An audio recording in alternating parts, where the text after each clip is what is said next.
uma das maiores preocupações do nosso povo é, sem dúvida alguma, há muitos anos, a segurança e a proteção do maior bem que cada um de nós tem, qual seja a vida.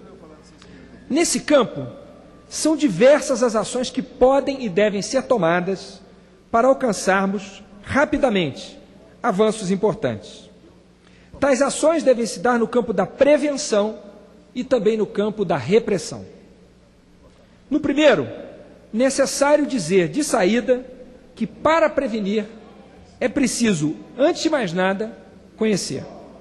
Ou seja, para tomar decisões acertadas que levem à prevenção de crimes, precisamos conhecer de forma profunda o fenômeno da criminalidade, precisamos de dados confiáveis, recentes, atualizados regularmente, com um padrão nacional, de forma que se possa comparar e contrastar a situação de estados e municípios de nosso país. O problema é que atualmente muitos estados não têm alimentado com regularidade os bancos de dados nacionais de segurança. E isso, ao impedir um conhecimento verdadeiro da realidade da segurança pública em nosso país, impede que sejam tomadas as medidas adequadas. Por essa razão, apresentei nessa casa o projeto de lei número 2161 de 2011, que proíbe transferências voluntárias de recursos para a segurança pública de estados que não alimentem regularmente os bancos de dados nacionais da área. Com isso, quis obrigar os estados a serem mais diligentes e responsáveis na inserção dessas informações, fundamentais para tomadas de decisão acertadas por parte dos gestores de segurança. No primeiro semestre desse ano, a Secretária Nacional de Segurança Pública fez referência, em sua participação em uma audiência pública da Comissão de Segurança Pública e Combate ao Crime Organizado da Câmara dos Deputados, da qual tenho a honra de fazer parte, senhor presidente, ao absurdo de se trabalhar, em 2011, tendo como dados mais recentes de homicídio no país, os que constam do Mapa da Violência 4, que se refere ao ano de 2008. Recentemente, tomamos conhecimento de que a Senasp, comandada pela senhora Regina Mick, desenha um novo sistema nacional de informações estatísticas em segurança pública para enfrentar esse grave problema. A medida, senhor presidente, é acertada e extremamente necessária pelas razões que expus há pouco e, por isso, deve merecer um maior apoio do Congresso Nacional e o aperfeiçoamento da proposta enviada, assim que chegar à nossa casa, sob a forma, acredito, de medida provisória.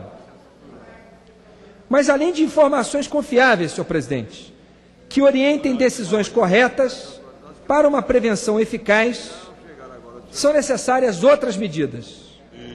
Uma delas é o combate à impunidade. Isso porque a falta de punição dos crimes cometidos é um enorme estímulo à prática de novos crimes. Por isso, combater a impunidade, ou seja, aumentar a certeza da punição, é uma ação fundamental para inibir a prática de novos crimes. Isso, senhor presidente, não é novidade.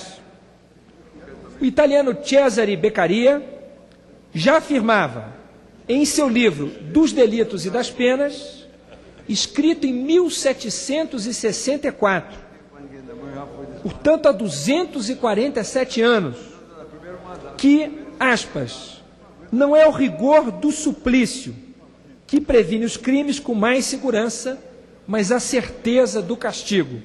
Fecha aspas.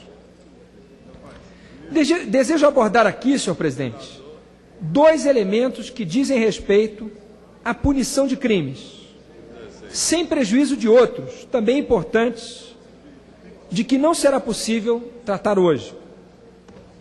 O primeiro elemento diz respeito a um aspecto da fase de investigação, que é a produção de provas periciais.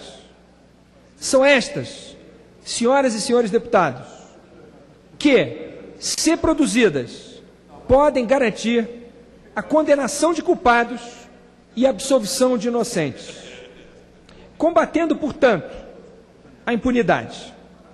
Já que falamos há pouco de um renomado pensador italiano, vale lembrar que, hoje mesmo, os jornais dão conta da absolvição de uma americana na Itália, que foi decidida por se considerar inadequada a produção de provas periciais que tinham servido como base para sua condenação em primeira instância. Senhor presidente, senhoras e senhores deputados, se lá há problemas na perícia, entre nós também não faltam esses problemas, como mostrou nesse domingo, reportagem do programa Fantástico na televisão Globo. Essa reportagem, senhor presidente, mostrou enorme carência de peritos. O país deveria ter hoje 6 vezes o número atual de peritos. Falta de insumos básicos, como filmes de raio-x, equipamentos obsoletos, quebrados, sem conserto, comprados por engano, inadequados, ausência de condições mínimas de trabalho, como luminosidade. Enfim, são inúmeros os problemas enfrentados por médicos legistas e peritos criminais em todo o Brasil. No entanto, em alguns estados, a observância da necessária autonomia da perícia em relação à polícia tem permitido avanços importantes. Não é o caso, lamentavelmente, do meu estado. Lá, a ausência de autonomia tem feito com que a perícia esteja muito aquém do que poderia estar, apesar do trabalho sério e dedicado de muitos peritos, que são os primeiros a denunciar o que os impede de prestar o serviço a que a população tem direito. Quando a perícia não funciona, senhor presidente, muitas vezes os juízes são obrigados a soltar os presos por falta de provas, ou os promotores de justiça são levados a pedir o arquivamento de inquéritos, desaguando assim na impunidade que devemos e queremos combater. Por essa razão, senhor presidente, deve essa casa empenhar-se para que a lei por ela aprovada, que garante autonomia técnica, científica e funcional para a perícia nos estados, seja observada pelos mesmos. Em um segundo momento, precisamos aprofundá-la, estendendo-a para os campos administrativo e financeiro.